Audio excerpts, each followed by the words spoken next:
Hey, what are you doing? You can't serve this to our family. Before I could react, my mother-in-law flipped the platter of food, spilling everything onto the floor. Do you really expect anyone to eat this? Make it again, you useless. Unbelievable. But she made one big mistake.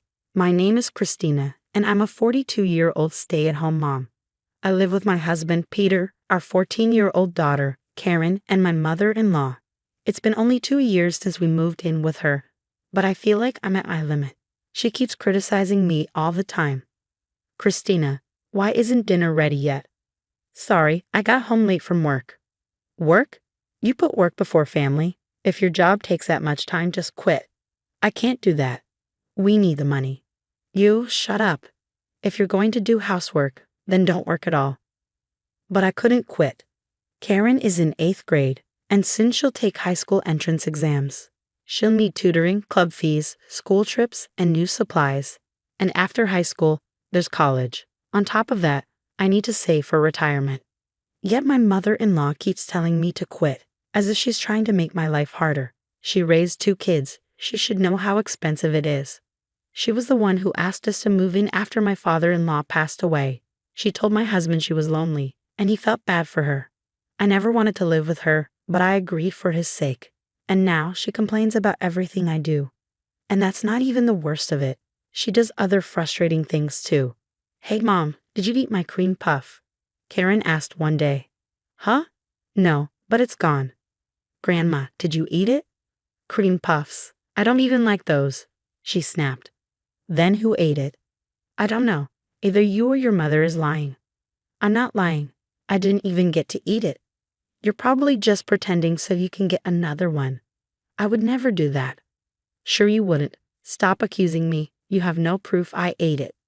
Then she stormed off to the bathroom, yelling, "You're a terrible wife and mother." Karen and I just stared at each other in disbelief. The next day, after she left to meet a friend, I was cleaning the house. When I went into her room, I found something in her trash can, a cream puff wrapper. I was furious. After all her yelling, she was the one who ate it. I told Karen, and she was disgusted. She said she wouldn't spend any more time with her than necessary. I wish I could do the same, but my husband travels a lot for work, so I'm stuck dealing with her. That evening, I showed her the wrapper. Brenda, you were so mean to us, but you were the one who ate the cream puff. She exploded. I did not. You or Karen must have put that in my trash to frame me, and how dare you go into my room? I was too tired to argue. She kept ranting, but I decided to stop letting it bother me. I started thinking of her complaints like a dog barking in the distance, annoying but easy to ignore. And the funny thing, she seemed more frustrated that I wasn't reacting. If she hates me so much, why doesn't she just ask us to move out? She treats me like trash, but acts sweet to my brother-in-law's wife, Zara. I found out that Zara went to the same high school as my mother-in-law. On top of that, she graduated from a top university and even worked as a model. Because of this, whenever we go outside with her, people notice her and come up to talk. My mother-in-law is clearly proud of her. But honestly, Zara isn't even her real daughter. There's no reason for her to act like she deserves credit for Zara's success. I can't help but think she's only proud because she believes, since my son married such an amazing woman, that must mean I'm amazing too. One day, my brother-in-law and Zara came over for a visit. Zara, welcome, come in. You came all this way, my mother-in-law greeted her warmly. I brought some fancy sweets for you, Zara said, handing her a box. Oh my, these are my favorite. I'm so glad. Then my mother-in-law turned to me. Christina, hurry up and make some tea. All right, I muttered. That's how she treats me, like her personal maid. What's worse, she had even asked me to buy those same sweets for her the other day. Oh, you should stay for dinner too, my mother-in-law suddenly told Zara. Really? That would be lovely. Thank you. Just like that, she decided for us, even though I was the one who had to cook. I made 6 portions for my brother-in-law, Zara, my husband, my mother-in-law, my daughter, and myself. Zara kindly offered to help, but my mother-in-law immediately stopped her. Zara, you're a guest. You don't have to do that. Come sit and chat with me. So, in the end, I cooked everything alone. It was exhausting. I had enough. I finally decided to talk to my husband. Until now, I didn't want to bother him. I tried to be patient, but I couldn't live like this forever. My mother-in-law never stopped criticizing me, and I knew she never would. I told him everything. He was surprised and upset that I hadn't told him sooner, but he apologized for not noticing. Right away, he went to his mother and warned her to stop treating me like this. But it completely backfired. So, you've been telling my son weird things. You think I'm berating you? You must be joking, she snapped. It's all Karen's fault. She and I aren't close. And you're the worst wife and daughter. If that wasn't berating, then what was? Clearly, my mother-in-law didn't care about common sense. Meanwhile, the day of our yearly memorial service was coming up. Things were tense between us. We barely spoke. But then, out of nowhere, she suddenly started talking to me. After the memorial service, some relatives were coming over for a meal. I need you to cook all the food, my mother-in-law ordered. What? We're not ordering food, I asked, surprised. No, I won't allow it. Don't even think about being lazy. You must make a proper home-cooked meal, she snapped before going to her room. Cooking for all our relatives was way too much work for one person. So I asked Zara, my brother-in-law's wife, if she could help. She happily agreed. With the two of us working together, we could just barely manage. On the morning of the memorial service, I was getting ingredients ready in the kitchen when my mother-in-law walked in. Well, I have some errands to run, so I'm heading out, she said casually. What? You're leaving now? I asked. Can't do anything about it. I'll be back before the service. Take care of the cooking for me, would you?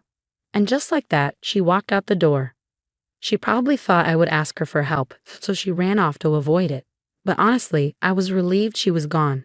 As if right on cue, Zara stepped into the kitchen. Christina, let's do this, she said cheerfully. She was not only beautiful but also kind, and she was fast. With her help, the food was ready in no time. We just had to add the final touches. My mother-in-law returned right before the service started. Oh my goodness, Zara, you're here, she said sweetly. Then she turned to me. Christina, you did make sure the food is ready, right? Her tone was completely different depending on who she was talking to. My husband had already warned her about this, but she didn't care. Once our relatives arrived, I felt like I could finally relax a little. I wouldn't have to deal with her as much. But then, suddenly, Hey, Christina, what is this? She shouted. I turned to look. You're serving this to my relatives. You should have made something better. I had a bad feeling. She picked up a large platter of food. Hey, what are you doing? I shouted. It would be rude to serve this to our family. And with that, she flipped the entire platter over, spilling all the food onto the floor. Hey, I screamed. You expect anyone to eat this? Hurry up and make it again, you useless piece off. I stared at her in shock. Was she even human? She was grinning as she cursed at me. This wasn't an accident. She did this on purpose.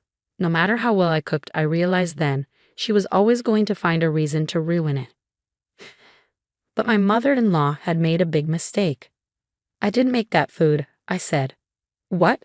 She asked, looking confused. Then Zara, who had heard me shouting, rushed into the kitchen. Oh my God, my dish, she cried.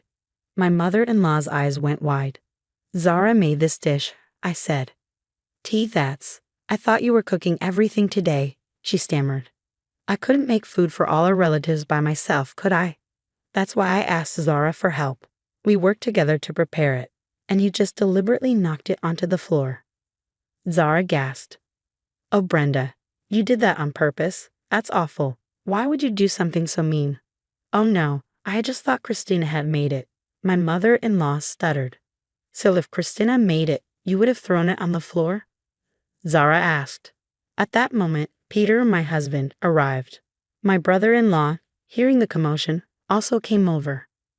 I warned you to stop bullying my wife, Peter said angrily. And you still did this. Mom, what's going on?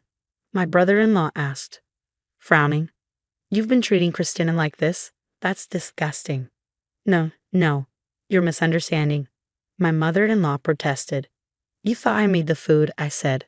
But it was actually Zara's. And you threw it on the floor. What? Mom, is that true?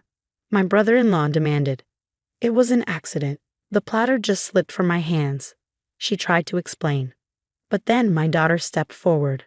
I have proof that Granny did it on purpose. What? My mother-in-law gasped. My daughter pulled out her phone and played a video.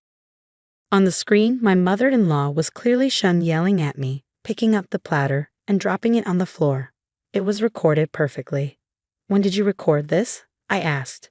When Granny called you over. I had a bad feeling, my daughter replied. Mom, you can't talk your way out of this, my brother-in-law said. Everyone, Zara, my husband, my daughter, and my brother-in-law, stared at her. Her face turned pale. She hung her head. When this gathering is over, we're leaving, Peter said. After that, you can live on your own. Oh no, you're abandoning me, she cried. You brought this on yourself, Peter said firmly. Then Zara turned to her. Brenda, if you like, you can live with me. Absolutely not. I don't want to live with someone who throws food on the floor and treats others horribly. Zara snapped. And just like that, it was over. I'll let you and Zara be alone during the day, my mother-in-law said, trying to act like she was in control. But my husband shook his head. No. First, you're cleaning up the mess you made. We're starting the memorial service now. With that, we left her behind. When our relatives asked where she was, my daughter showed them the video. Everyone was shocked. Their expressions changed instantly. They all despised her. By the time my mother-in-law finally arrived, everyone gave her cold, silent stares. I think that's when she realized she had made a huge mistake. After the memorial service, she didn't come home. We ordered food delivery and made sure our older relatives had enough to eat. Without her there, the atmosphere was so much better. The next day, my mother-in-law returned home, dropped to her knees, and begged us for another chance. But there was no way we were going to let her stay. In the 2 years I had lived with her, she had never once been kind to me. I couldn't imagine how anyone could be so cruel for so long. My husband and daughter agreed. We ignored her pleas, packed our things, and moved out.